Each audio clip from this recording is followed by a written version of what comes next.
இப்ப இருக்கிற எத்தனையோ நடுத்தர குடும்பங்களுக்கு சொந்த வீடு வாங்கணும் அப்படின்றது ஒரு மிகப்பெரிய ஆசையா தான் இருக்கு. அப்படிப்பட்ட ஒரு குடும்பம் தான் ரொம்ப வருஷமா வாடகை வீட்ல இருக்காங்க. தன்னோட வாழ்நாள் முழுக்கமாச்சும் ஒரு சொந்த வீட்ல வாழ மாட்டோமா அப்படின்னு ரொம்பவே ஆசையோடையும், கனவோடையும் அவங்க வாழ்ந்துட்டு இருக்காங்க. அப்படிப்பட்ட அவங்களோட சொந்த வீடு வாங்கணும் அப்படின்றத கனவ அவங்க நிறைவேத்துனாங்களா இல்லையா அப்படின்றத தான் இந்த படத்துல பார்க்க போறோம். இந்த படத்தோட ஸ்டார்ட்டிங் சீன்லயே ஒரு அழகான ஒரு ஃபேமிலிய பார்க்குறாங்க. இந்த ஃபேமிலிய பொறுத்தவரைக்கும் 6 மாசத்துக்கு ஒரு டைம் ஒரு வீட்ட மாத்திட்டே இருப்பாங்க. ஏன்னா வாடகை வீட பொறுத்தவரைக்கும் ஹவுஸ் ஓனர் ஏதோ ஒண்ணு சொல்லிட்டே இருப்பான். ஏதோ ஒரு பிரச்சனை நடந்துட்டே தான் இருக்கும். அதனால வீட்ட மாத்திட்டே இருக்கிறதால இவங்களுக்கு ஒவ்வொரு வாடகை வீட்டிலும் ஏதோ ஒரு பிரச்சனை இருந்துட்டே தான் இருக்கு. அப்படிப்பட்ட ஒரு ஃபேமிலியா தான் இவங்க இருக்காங்க. இந்த குடும்பத்தோட தலைவர் சரத்குமார் ஒரு கம்பெனில 30 வருஷத்துக்கு மேல வேலை பார்த்தும் அவரால ஒரு சொந்த வீடு கூட வாங்க முடியல. அவங்களோட பசங்க இப்பதான் ஸ்கூல் படிக்கிறாங்க. அதுவும் பையன் சித்தார்த் இப்பதான் 12வது படிக்கிறான். சரத்குமார பொறுத்தவரைக்கும் தன்னோட பையன் மேல அப்படி ஒரு எதிர்பார்ப்பு. எப்படியாச்சும் என்னோட பையன் நல்ல முறையில படிச்சு தான் ஒரு சொந்த வீடு வாங்க வேண்டிய கனவ அவனாச்சும் நிறைவேத்துவானா அப்படின்னு அப்படி ஆசைப்படுறாரு. அதனாலேயே எவ்வளவு செலவானாலும் பரவாயில்ல அப்படின்னு ஒரு பிரைவேட் ஸ்கூல்ல தன்னோட பையன படிக்க வைக்கிறாரு. அது மட்டும் இல்லாம இவங்க ஒவ்வொரு நாளுமே வாடகை வீட்ல ஏதோ ஒரு கஷ்டத்த தான் அனுபவிச்சிருக்காங்க. அதனால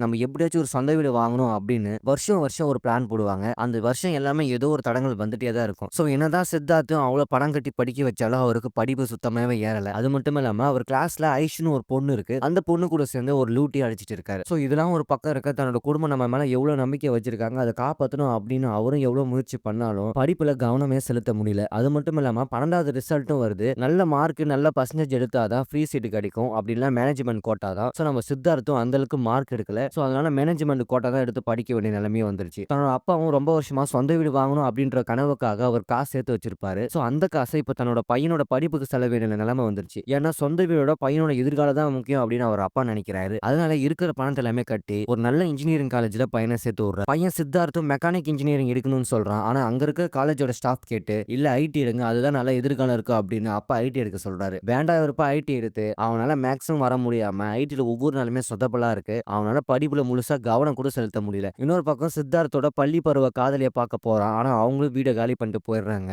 எப்படியாச்சும் அந்த அட்ரஸ கண்டுபிடிக்க முடியுமா அப்படின்னு சொல்லி ட்ரை பண்ணி கூட அந்த ஐசியோட அட்ரஸ கண்டுபிடிக்க முடியல. அது நம்ம சித்தார்த்துக்கு ஒரு தங்கச்சி இருப்பாங்க. அவங்க 10த்ல நல்ல மார்க் எடுத்து நல்லா ஸ்கோர் பண்றாங்க. ஆனா என்னதான் ஸ்கோர் பண்ணாலுமே எனக்கு நான் கவர்மெண்ட் ஸ்கூலே போதும், எனக்கு பிரைவேட்லாம் வேணாம் அப்படின்னு தன்னோட அண்ணனுக்காக தான் படிப்பை தியாகம் பண்றாங்க. இது அவருக்கு ஒரு மாதிரி கில்ட்டா இருக்கு. ஏன்னா தன்னோட தங்கச்சி எனக்காக எல்லாமே பண்றாளே அப்படின்னு நான் எதுவுமே பண்ணலையே அப்படின்னு சொல்லி ரொம்பவே ஃபீல் பண்றாரு. ஒரு கட்டத்துக்கு மேல செமஸ்டர் ரிசல்ட்டும் வருது. அவர் நினைச்ச மாதிரி ஒரு சப்ஜெக்ட்ல ஃபெயிலும் ஆயிடுறாரு. தன்னோட வீட்ல தான் மேல அவ்வளோ கனவு வச்சிருக்காங்க. ஆனா அதெல்லாம் தாண்டி இப்ப நான் ஃபெயில் ஆயிட்டேன்னு நினைச்சா ரொம்பவே ஃபீல் பண்ணுவாங்க அப்படின்னு கடைசியா நமக்கு எவ்வளவுதான் சுட்டு போட்டாலும் நமக்கு படிப்பே வர மாட்டேங்குது. இதுக்கு மேல என்னால முடியாது. நான் வீட்டை சொல்ல போறேன். நான் காலேஜ் விட்டு நிக்க போறேன் அப்படின்னு ஒரு முடிவு எடுக்கிறாரு. வீட்டுக்கு வந்து பார்த்தா அப்பா சோகமா உட்கார்ந்துட்டு இருக்காரு. அவரோட சொந்த வீடு வாங்கணும் அப்படின்ற கனவை எப்படியாச்சும் நிறைவேற்றணும் அப்படின்றதுக்காக தன்னோட தம்பி கிட்ட போய் உதவி கேட்கிறாரு சரத்குமார். ஆனா அவரோட தம்பியும் என்னதான் பணம் காசு வசதி இருந்தாலுமே இவனை நம்பி நான் எப்படி கொடுக்கறது? உன் பையனுக்கு ஒரு நல்ல வேலையும் இல்ல. ஒண்ணு பண்ணு, உன் பையனை நல்லா படிக்க வச்சு அவனுக்கு ஒரு வேலை வாங்கி கொடு. அந்த அப்பாயின்ட்மெண்ட் ஆர்டர் எடுத்துட்டு வா, நான் உனக்கு பணம் தரேன் அப்படின்னு தன்னோட மொத்த பிரஷரையும் தன்னோட பையன் மேல போடுறாரு அவங்க அப்பா. என் பையனுக்கு ஒரு நல்ல வேலை கிடைச்சதா அது மூலியமா என் தம்பி கிட்ட நான் பணம் வாங்கிடுவேன், நம்ம வீட்டை கட்டிடலாம் அப்படின்னு அவரு ஒரு ஆசையில இருக்காரு. ஆனா இங்க பையனும் அவனுக்கு படிப்பே வராம காலேஜே நிக்கலாமா அப்படின்னு சொல்லி யோசனையில இருக்கான். இதுக்கப்புறம் வேற வழியே இல்ல, தன் குடும்பத்துக்காக எல்லாருமே பொறுத்து இருந்து போராட்டு தான் ஆகணும் அப்படின்னு மறுபடியும் சித்தார்த் படிக்க ஆரம்பிக்கிறாரு. ஆனா இந்த தடவை அவர் காலேஜுக்கு தேவையான ஃபீஸ் எல்லாமே அவரே வேலைக்கு போய் கட்ட ஆரம்பிக்கிறாரு. இதனால ஒரு கட்டத்துக்கு மேல அவங்க அப்பாவுக்கும் தெரிய வருது என் புள்ள வேலைக்கு போறான் அப்படின்னு. நான் என்னதான் கஷ்டப்பட்டாலும் நீ வேலைக்கு போவாதப்பா, ஏன்னா படிக்கிற காலத்துல சரியா படிக்காம வேலைக்கு போய் தான் அப்படி ஆயிட்டேன். அதே மாதிரி நீ வேலைக்கு போய் கஷ்டப்படாத, அப்பா நான் இருக்கேன் அப்படின்னு அவங்க அப்பா சரத்குமார் ரொம்பவே ஆறுதல் சொல்றாரு.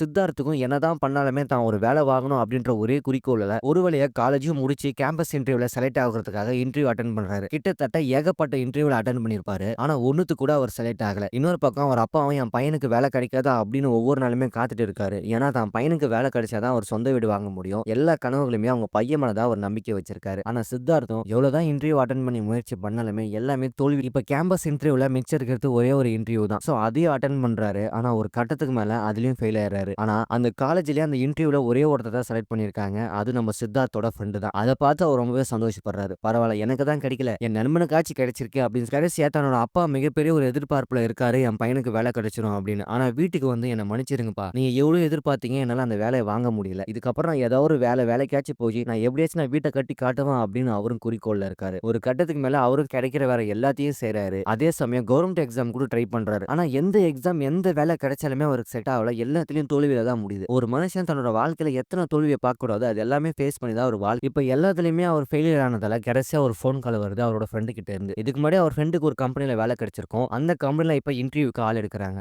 அந்த கம்பெனில ஒரு இன்டர்வியூ அட்டென்ட் பண்றாரு. இது வரைக்குமே எல்லாத்துலயுமே தோல்வியை சந்திச்ச ஒருத்தர் முறையா ஒரு கம்பெனில பிளேஸ் ஆகி அவருக்கு வேலையும் கிடைக்குது. அவங்க வீட்ல அப்படி ஒரு சந்தோஷம். ஆஹா! என் பையனுக்கு வேலை கிடைச்சிருது. இதுக்கப்புறம் அவன் சம்பாதிச்சு தன்னோட சொந்த வீட்டு கனவ நிறைவேத்தணும் அப்படின்னு. இன்னொரு பக்கம் நம்ம சித்தார்த்துக்கும் வேலை நல்லபடியா போகுது. அவருக்கும் சம்பள உயர்வுலாம் வந்து, அவரும் ஹோமிங் லோன்லாம் எடுக்கல அப்படின்னு சொல்லி ட்ரை பண்ணிட்டு இருக்காரு. அவரோட தங்கச்சியும் பிகாம்லாம் முடிச்சுட்டு ஒரு பேங்க்ல வேலை செஞ்சுக்கிட்டு, அவங்களும் ஹோம் லோன் கிடைக்குது. இப்ப அண்ணனுக்கும் தங்கச்சிக்கும் 2 பேருமே வீட்டு லோன் கிடைக்குது. ஆனா அந்த காச வச்சுக்கிட்டு வீட்ட வாங்கலாம் அப்படின்னு சொல்லி நினைக்கும்போது தான், திடீர்னு அவங்களோட சித்தப்பா என்ட்ரி ஆகுறாரு. அவங்க சித்தப்பா வந்து, "நம்ம வீட்டு பொண்ணுக்கு ஒரு நல்ல அலையன்ஸ் பார்த்துருக்கேன். நல்ல குடும்பம் அங்க கட்டி குடுங்க" அப்படின்னு சரத்குமாரோட மண்டைய கிளவி ஹவுசிங் லோன் வச்சு வீட்ட வாங்கலாம் அப்படின்னு சொல்லி நினைச்சிட்டு இருந்த இவங்க, அந்த பணத்துல தன் பொண்ணுக்கான கல்யாண செலவ பண்றாங்க. அவங்க நினைச்ச மாரி தன் பொண்ணையும் கட்டி குடுத்துறாங்க. அதுக்கப்புறம் இருக்கிறது ஒரே ஆறு சித்தார்த் தான். சித்தார்த்தும் கஷ்டப்பட்டு, "சரி ஒண்ணும் பிரச்சனை இல்ல. என் தங்கச்சிக்காக நான் எதுவுமே பண்ணதில்ல. இந்த விஷயம் அவளுக்காக நான் பண்றேன்" அப்படின்னு மறுபடியும் அவர் முயற்சி பண்ணி ஓடதான் ஆரம்பிக்கிறாரு. ஒரு கட்டத்துக்கு மேல சித்தார்த்துக்கு ஒரு அலையன்ஸ் வருது. நல்லா பணக்கார வீட்டு பொண்ணு. அந்த பொண்ணு யாருக்குமே அடங்காத பொண்ணு. சரி அந்த பொண்ண கல்யாணம் பண்ணி குடுத்தா இவன் பணக்கார வீட்ல போய் செட்டில் ஆயிடுவான். நம்ம கொஞ்சம் நிம்மதியா இருக்கலாம் அப்படின்னு அவங்க அப்பா ஆசைப்படுறாரு. சித்தார்த்த எவ்வளோ கன்வின்ஸ் பண்ணி அந்த பொண்ண பேச்ச கேட்காதான் ஒரு திமிரா தான் இருக்கும். இருந்தாலும் அட்ஜஸ்ட் பண்ணி கல்யாணம் பண்ணிக்கடா அப்படின்னு அவங்க அப்பா பேச்ச கேட்டு சித்தார்த்தும் அந்த கல்யாணத்துக்கு ஓகே சொல்றாரு. அந்த கல்யாணத்துக்கு ஷாப்பிங் பண்ணலாம் அப்படின்னு ஒரு துணி கடைக்கு போறாங்க.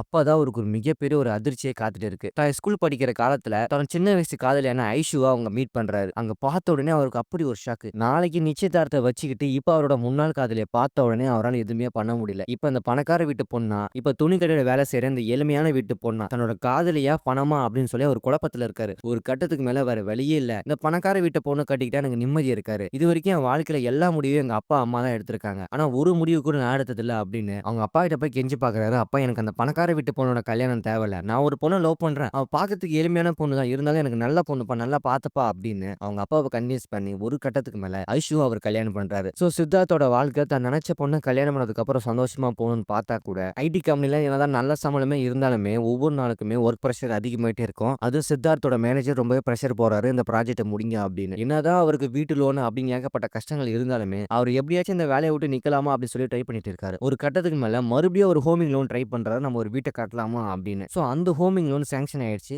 ஒரே ஒரு கையெழுத்து போட்டா மட்டும் அவருக்கு அந்த வீட்டோட லோன் கிடைச்சிரும். அது மட்டும் இல்லாம தன்னோட அப்பாவும் அம்மாவும் ரொம்ப எதிர்பார்க்கறாங்க. என் பையன் இன்னைக்கு ஹவுசிங் லோன் வாங்கிடுவான். அதை வச்சு நம்ம வீட்டை கட்டிடலாம் அப்படின்னு. ஆனா அவர் வீட்டுக்கு வந்த உடனே வெறுங்கை தான் வீசிட்டு வராரு. அப்போ மறுபடியும் தன்னோட அப்பா கிட்ட மன்னிப்பு கேட்கிறாரு. அப்பா என்ன மன்னிச்சிருங்க. நீங்க ரொம்ப வருஷமா ஒரு சொந்த வீடு வாங்கணும் அப்படின்ற ஒரு கனவோட இருக்கீங்க. அந்த கனவை என்னால நிறைவேற்ற முடியலப்பா. ஏன்னா இந்த ஐடி கம்பெனில ஒவ்வொரு நாளுமே என்னால வேலை செய்ய முடியல. அவ்வளோ டென்ஷனா இருக்கு. அவ்வளோ பிரஷரா இருக்கு. இந்த சமயத்துல நான் ஹவுசிங் லோன் எடுத்துக்கிட்டு 30 வருஷம் அந்த இஎம்ஐ கட்டிக்கிட்டு ஒரு எலி பொறி மாரி நான் கூண்டுக்குள்ளே மாட்டிப்பேன். என்னால வெளிய வர முடியாது அப்படின்னு தான் வாழ்க்கை நடந்த எல்லா பிரச்சனையும் தான் அப்பா கிட்ட மனசு விட்டு பேசுறாரு. தன்னோட அப்பாவும் ஒன்னும் பிரச்சனை இல்லடா. இந்த வேலையை விட்டுரு. உனக்கு பிடிச்ச வேலை செய். நம்ம கண்டிப்பா ஒரு நாள் வீட்டை கட்டுவோம் அப்படின்னு மனசுக்கு ஆறுதலா பேசி தான் பையனுக்கு அவர் சப்போர்ட் பண்றாரு. தன்னோட அப்பா சப்போர்ட் பண்ணத பார்த்ததுல சித்தார்த் கடைசியில ஒரு முடிவு எடுக்கிறாரு. அப்பா எனக்கு இந்த ஐடி கம்பெனிலாம் சுத்தமா விருப்பம் இல்ல. நான் காலேஜ் படிக்கிற காலத்துல எனக்கு மெக்கானிக் இன்ஜினியர் ஆகணும்னு சொல்லி ஆசை. ஆனா நீங்க தான் யார் பேச்சை கேட்டு இந்த ஐடி டிபார்ட்மெண்ட்ல என்ன சேர்த்து விட்டுட்டீங்க. இந்த டிபார்ட்மெண்ட் எனக்கு பிடிக்கலப்பா. சோ நான் மறுபடியும் காலேஜுக்கு போய் மறுபடியும் ஃபர்ஸ்ட்ல இருந்து ஆரம்பிச்சு படிச்சு நான் ஒரு மெக்கானிக் இன்ஜினியர் ஆக போறேன்னு சொல்றான். அவங்க அப்பாவுக்கு ஒரு பயம். என்னடா சொல்ற? இப்பவே உனக்கு 32 வயசு ஆகுது. இன்னும் ஒரு 4 வருஷம் கடந்ததுன்னா உனக்கு 37 ஆயிடும். அதனாலே நீ வாழ்க்கையில ரொம்ப கஷ்டப்படுவ. அதுவும் நம்ம சொந்த வீடு ஒண்ணு கட்டாம இருக்கு. உனக்குன்னு ஒரு குடும்பம் வந்திருக்கு. நீ அதை பத்தி யோசிச்சு பாரு அப்படின்னு சொல்றாங்க. சித்தார்த்தும் அதெல்லாம் ஒண்ணும் இல்லப்பா. நான் கண்டிப்பா வாழ்க்கையில ஜெயிச்சு காட்டுவேன் அப்படின்னு. சோ இதெல்லாம் ஒரு பக்கம் இருக்க தன்னோட குடும்பத்துக்கு இன்னொரு ஒரு மிகப்பெரிய பிரச்சனை வருது. தங்கச்சி ஒரு பணக்கார வீட்டுல கல்யாணம் பண்ணி கொடுத்திருப்பாங்க. அந்த வீட்டுல தினம் தினம் டார்ச்சராவே தான் இருக்கு. சோ அங்க இருக்க முடியாததால தன்னோட தங்கச்சியும் தன்னோட சொந்த வீட்டுக்கு வந்திருப்பாங்க. இதுக்கப்புறம் என்னால அங்க வாழ முடியாது. எனக்கு டைவர்ஸ் வேணும் அப்படின்னு டைவர்ஸும் அப்ளை பண்ணிடுவாங்க. சரத்குமாரும் ரொம்பவே உடஞ்சு போய் நம்ம வாழ்க்கையில தோத்துட்டோமா, தன்னோட பையனை வேலையை விட்டுட்டு மறுபடியும் படிக்கணும்னு சொல்றான். என் பொண்ணு வாழ வெட்டியா என் வீட்டுக்கு வந்துட்டா அவரும் என்ன பண்றதுன்னு தெரியாம சொல்லி முழிக்கிறாரு. ஆனா என்னதான் சரத்குமார் தான் பசங்களோட எதிர்காலம் வீணாயிடுமோ அப்படின்னு சொல்லி தினமே பயந்துட்டு இருந்தாலுமே சித்தார்த்தும் நல்ல முறையில படிச்சு இன்ஜினியரிங்க முடிக்கிறாரு. அவங்க தங்கச்சியும் வேற ஒரு நல்ல ஜாபுக்கு போய் கை நிறைய சம்பாதிக்கிறாங்க.